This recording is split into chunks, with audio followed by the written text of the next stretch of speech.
6장 상상은 현실이 된다. 우리는 환영으로 나타나는 꿈 혹은 상상의 본질에 대해 아는 바가 거의 없다. 영원히 존재하는 형상의 표면적 성질이나 영속성은 성장하고 번식하는 자연의 것보다 더 오래가지 못하는 것으로 여겨진다. 상추가 죽듯 떡갈나무도 죽는다. 하지만 그것이 가진 본질이나 개성은 죽지 않으며 씨앗으로 새롭게 태어난다. 상상 속 형상 또한 깊은 생각의 씨앗에 의해 우리에게 다시 돌아온다. 상상 속 형상이 실체이며 물리적 형상은 그저 그림자에 지나지 않습니다.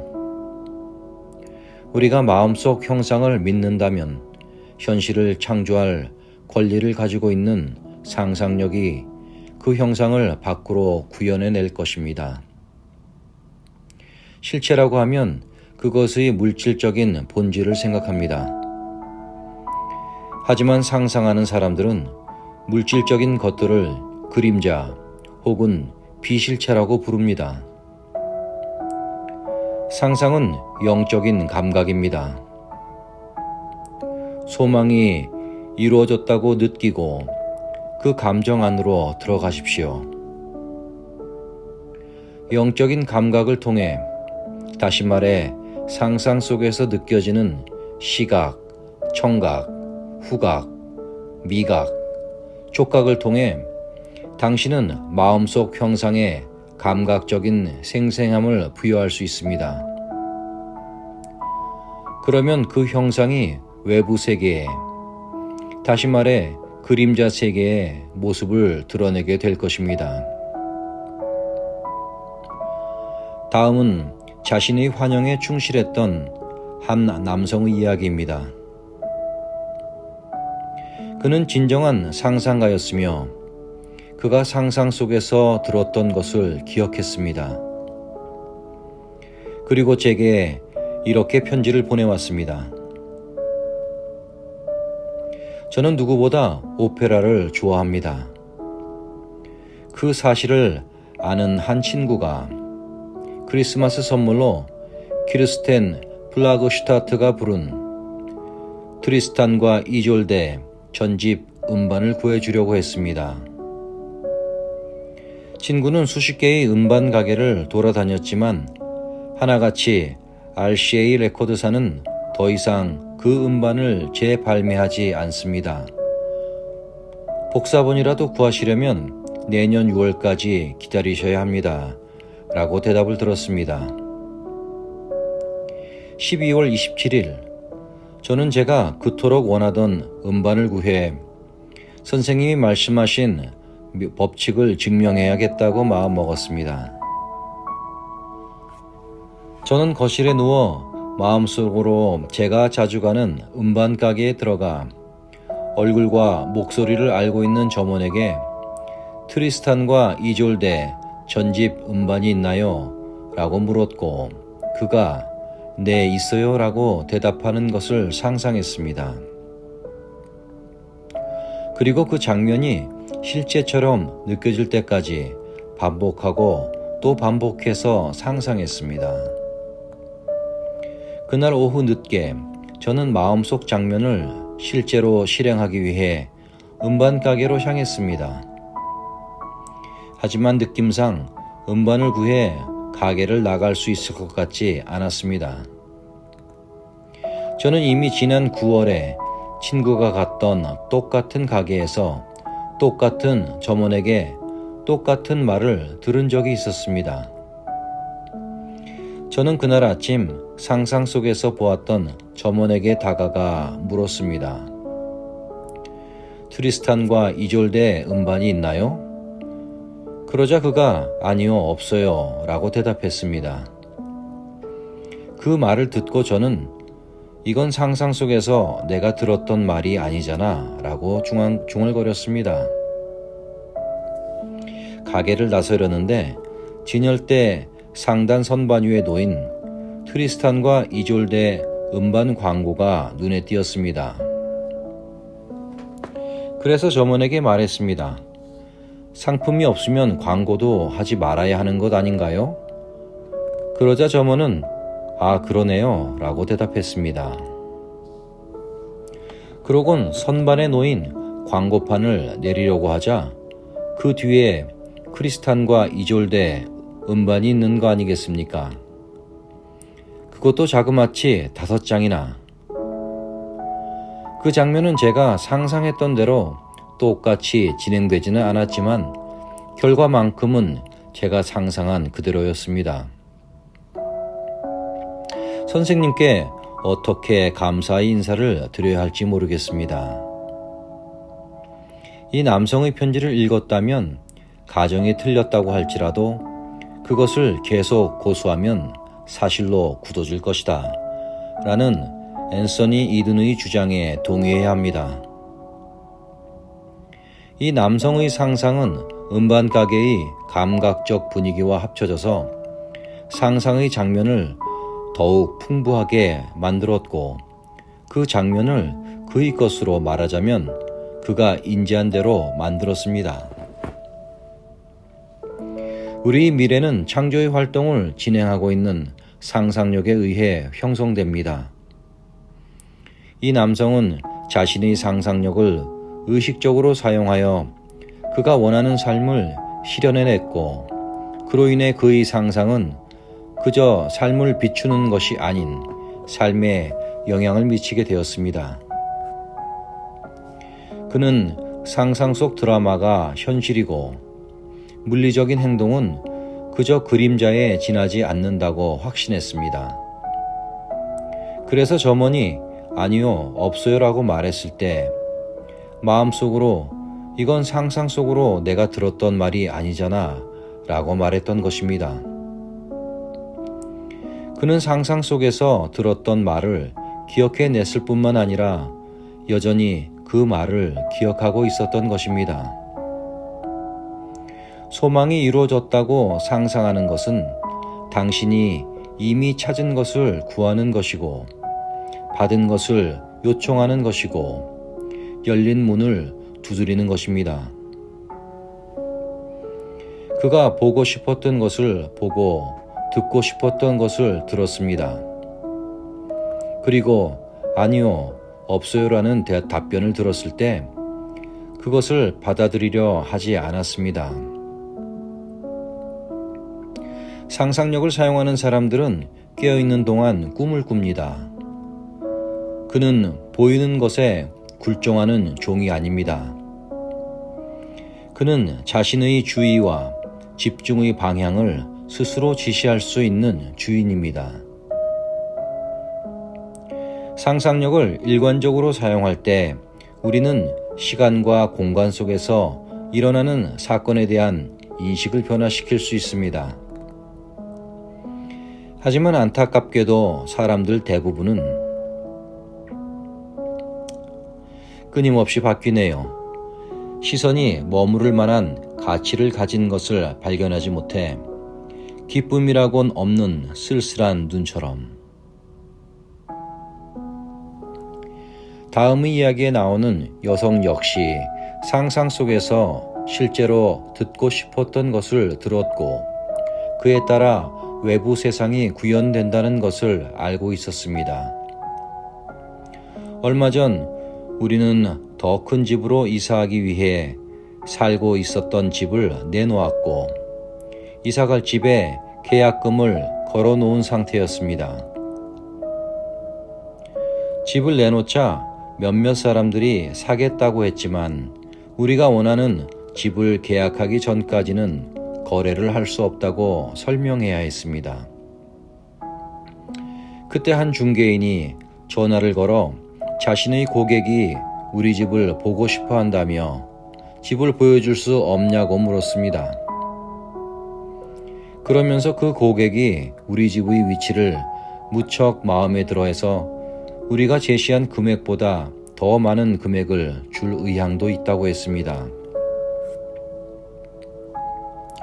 우리는 그 중개인과 고객에게 우리의 상황을 설명했습니다.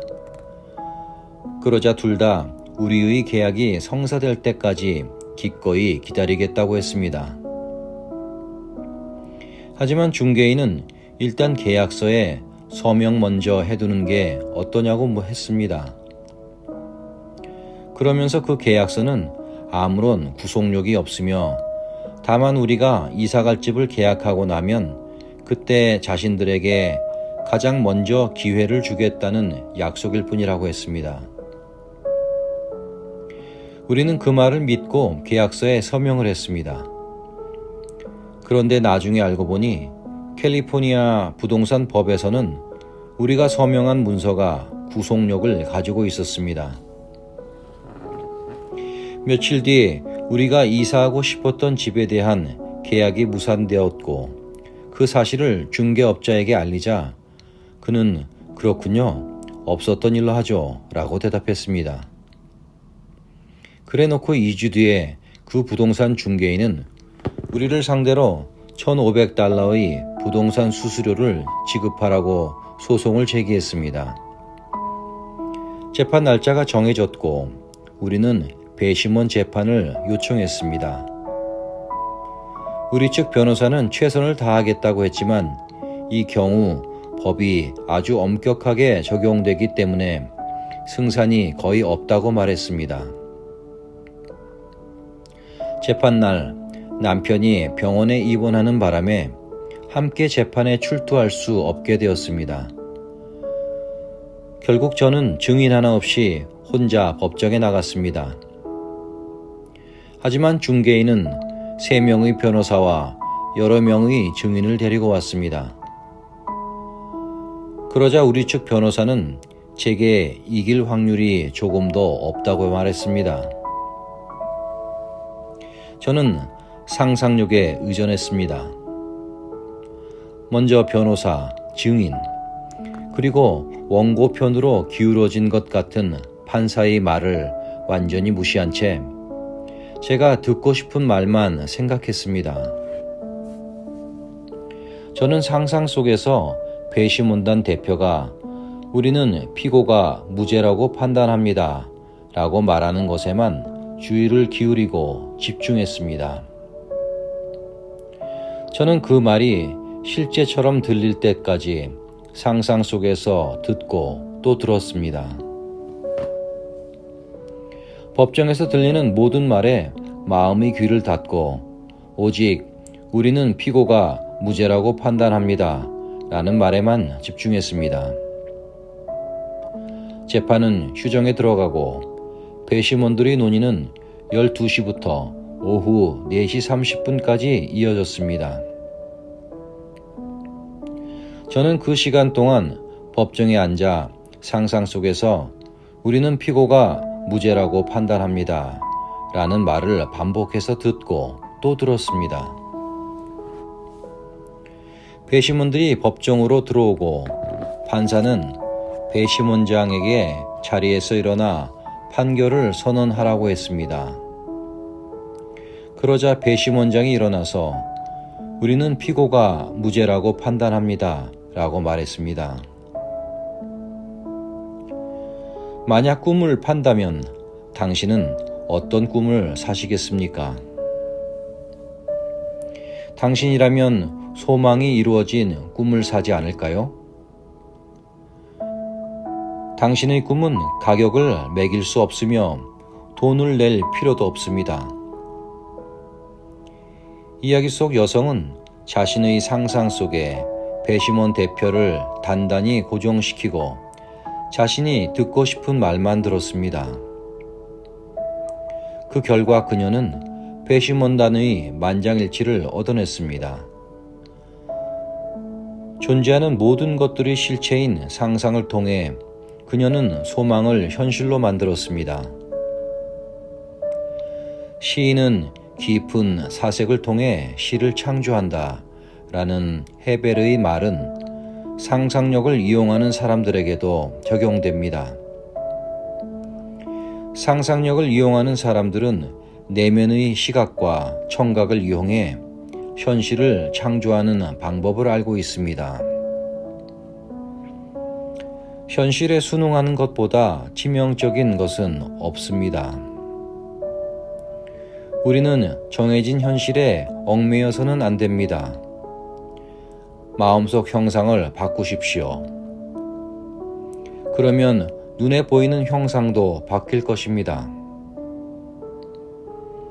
다음에 소개할 이야기 속 여성은 상상 속에서 그녀가 원하는 환영을 만들어내기 위해 보는 기술과 느끼는 기술을 활용했습니다. 1년 전 저는 가정부에게 집을 맡기고 아이들을 데리고 유럽으로 여행을 떠났습니다. 그리고 몇 달 후 집으로 돌아와 보니 가정부는 보이지 않았고 집안의 가구는 온데간데 없이 사라지고 없었습니다. 아파트 관리인에게 물어보니 가정부가 제가 부탁했다고 말하며 가구를 옮겼다고 했습니다. 그 순간 제가 할 수 있는 일이 없었습니다. 그래서 저는 아이들을 데리고 호텔로 갔습니다. 물론 경찰서에 신고도 했고 사설 탐정을 고용하기도 했습니다. 그들은 뉴욕에 있는 이삿짐 센터와 물품 보관 창고를 모조리 조사했지만 모두 헛수고였습니다. 가구와 가정부는 흔적도 없이 사라져 버렸습니다. 외부의 도움이란 도움을 다 동원해 봤지만 소용이 없었습니다. 결국 저는 지치고 말았습니다. 그때 선생님의 가르침이 생각났고 이 문제에 상상력을 이용해 보기로 했습니다. 호텔방에 앉아 눈을 감은 채 아파트에 있는 제 모습을 상상했습니다. 저는 제가 제일 좋아하는 의자에 앉아 있었고 제 주변에는 가구들이 있었습니다. 거실을 가로질러 피아노가 보이고 그 위에는 아이들의 사진이 놓여 있었습니다. 저는 거실 전체가 아주 생생하게 느껴질 때까지 피아노를 계속 응시했습니다. 아이들의 사진이 실제처럼 보였고 의자 덮개가 실제처럼 느껴졌습니다. 다음 날 은행에 갔다가 나오면서 무심코 호텔 방향이 아닌 아무것도 없는 텅 빈 아파트 쪽으로 발걸음을 돌렸습니다. 길 모퉁이에 도착했을 때 아차 싶어 돌아서려는 순간 어딘가 아주 익숙한 발이 눈에 띄었습니다. 그것은 제 가정부의 발이었습니다. 제가 그녀에게 달려가 팔을 낚아채자 그녀가 화들짝 놀랐습니다. 저는 가구만 돌려주면 된다고 그녀를 안심시켰습니다. 우리는 택시를 타고 그녀의 친구들 집으로 갔고 그곳에 제 가구들이 있었습니다. 뉴욕의 경찰들과 사설 탐정들이 몇 주 동안 찾지 못한 것을 제 상상력이 단 하루 만에 찾아냈습니다. 이 여성은 경찰에 신고하기 전에도 상상력이 가진 비밀을 알고 있었습니다. 하지만 눈에 보이는 현실에 집중한 나머지 상상력을 잊고 있었던 것입니다. 하지만 물리적인 힘으로 찾지 못한 것을 상상력으로 손쉽게 찾아낸 것입니다. 무언가를 잃어버렸다는 느낌을 포함해 그 어떤 것도 상상력이 뒷받침되지 않는다면 존재할 수 없습니다. 가구들이 모두 제자리에 있는 자신의 거실, 자신의 의자에 앉아 있는 것을 상상함으로써 자신이 가구를 잃어버렸다는 느낌을 거두어들이고 상상의 활동을 바꾸어 잃어버렸던 가구를 되찾아 제자리로 돌려놓을 수 있었습니다.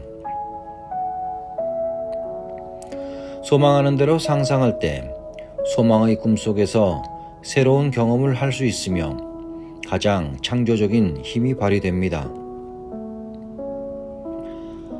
다음 이야기에 나오는 여성은 상상 속에서 자신의 소망을 펼치기 위해 시각, 청각, 촉각, 후각, 그리고 미각까지 오감을 총동원했습니다.